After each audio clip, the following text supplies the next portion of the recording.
to the first episode of season 2 of The Experience. We're so glad that you could join us today. If you would go ahead before we get started and like and subscribe, that would mean the world to us, and that way you can stay up to date on our future episodes and seasons of this web series. So today, Pastor Kimberly will be sharing a message about messiness. And is it okay to be messy? Everybody knows that life gets messy, and I'm sure it's that way for all of us. So we will have that message by her, and then we will have some discussion questions. And with those discussion questions, you can either take them and think about them through the week, or what you can do is you can join our discussion group, which will be linked in the description box below. That is just a place where you can go and share your responses to the discussion questions if you're looking to build more of a community with others. That's a great opportunity to do so. I hope that you enjoy this first episode, and I will see you after the message.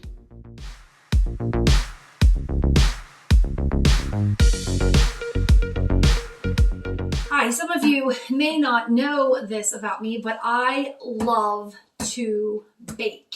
Probably to the point that it's almost an addiction, and it actually has gotten to be the issue that I actually usually so many baked goods in my house at one time that it drives everybody crazy. It's kind of a stress relief for me. I bake when I need to relieve stress. Believe it or not, it is a good stress relief. But in all the years that I have been baking, I've been baking since I was a kid. My mom used to come home from work, and there was always, almost every single day during the summer when I was home on summer break, there would be some sort of little goodie or some sort of something that I had baked that day.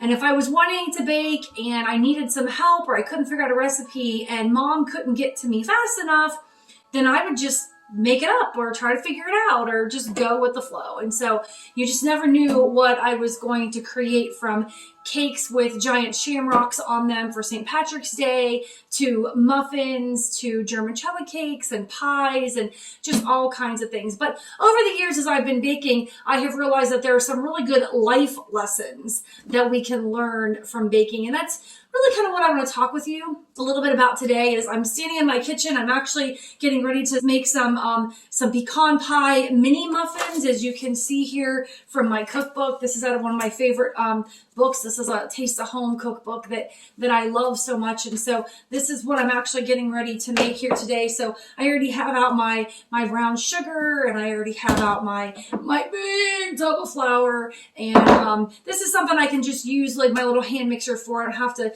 go digging for my big stand mixer. But as I mix up these cookies, I want to talk with you just a little bit about some of those life lessons that I have learned. And one of those is things are going to get messy.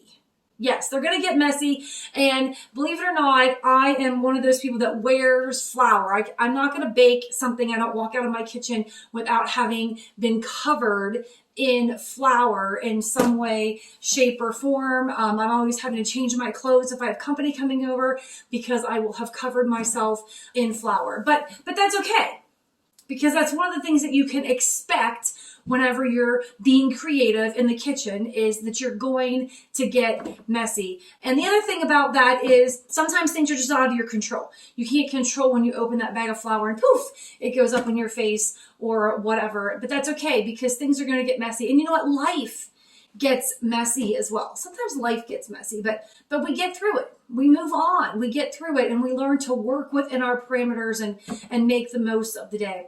One of the other things is sometimes accidents are okay.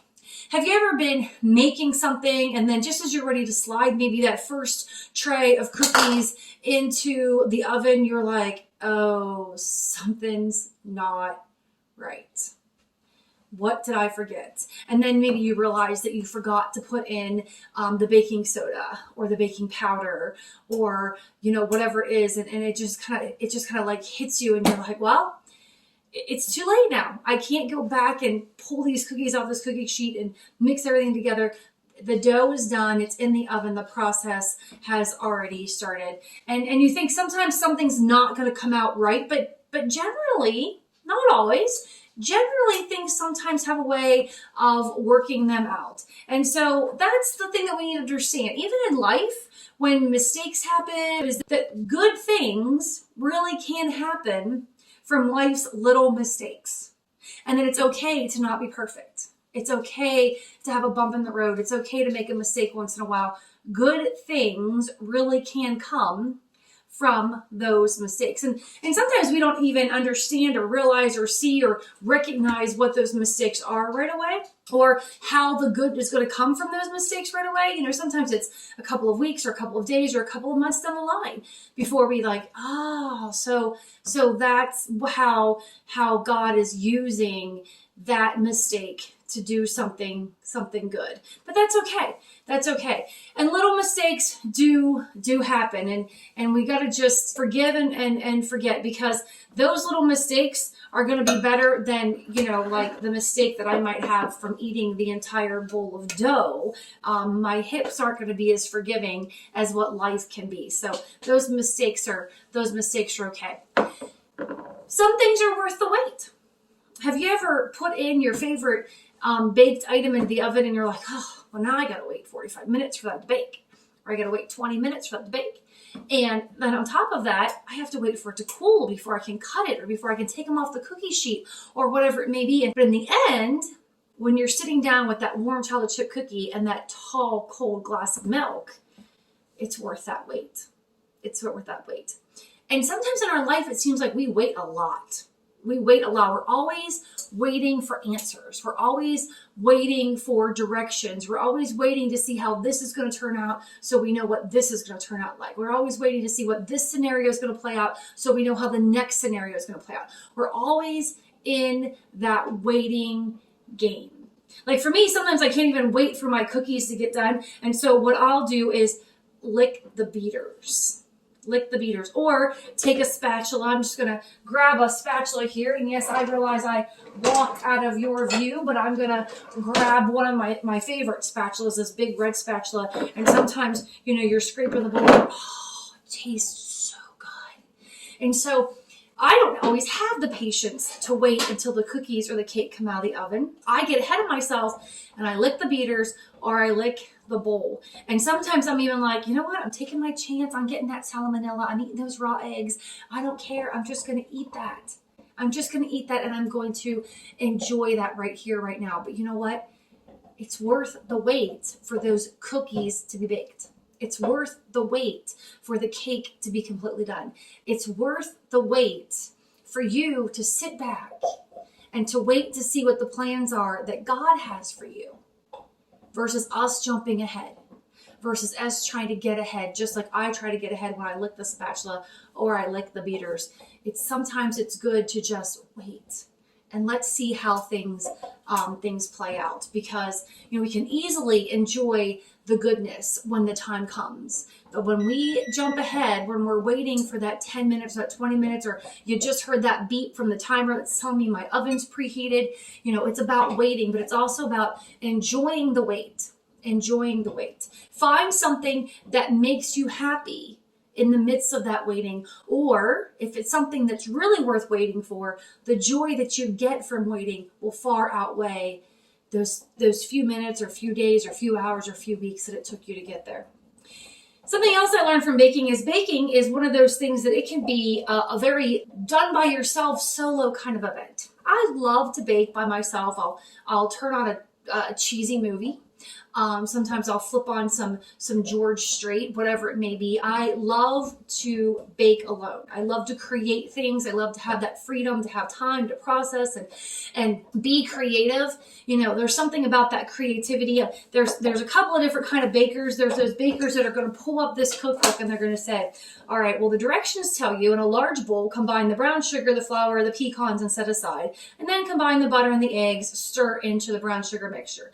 Or there are people like me who are just like, well, I've always been taught that you brown your sugars and your butters first, and then you add your wet ingredients, and so I'm just going to go for it.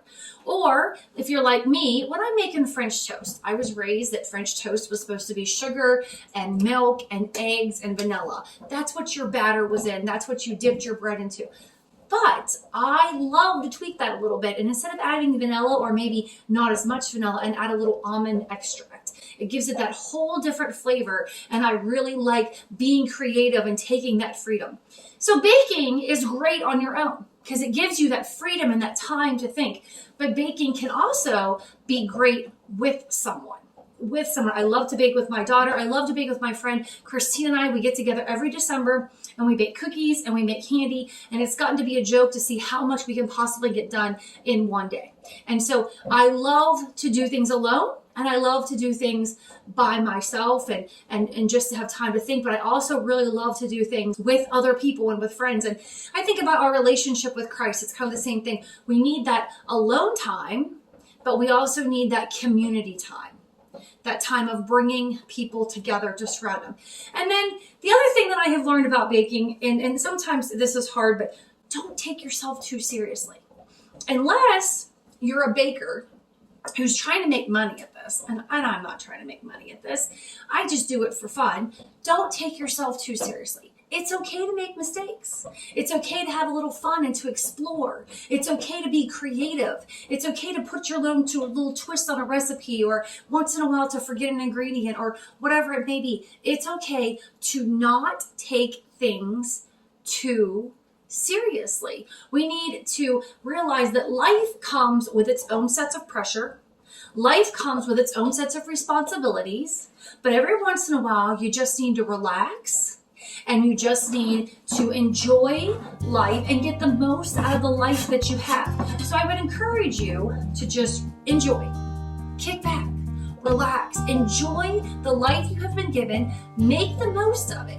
Do something powerful and creative, and most of all, make a little mess. Make a little mess. You will stay true, even when the lies come.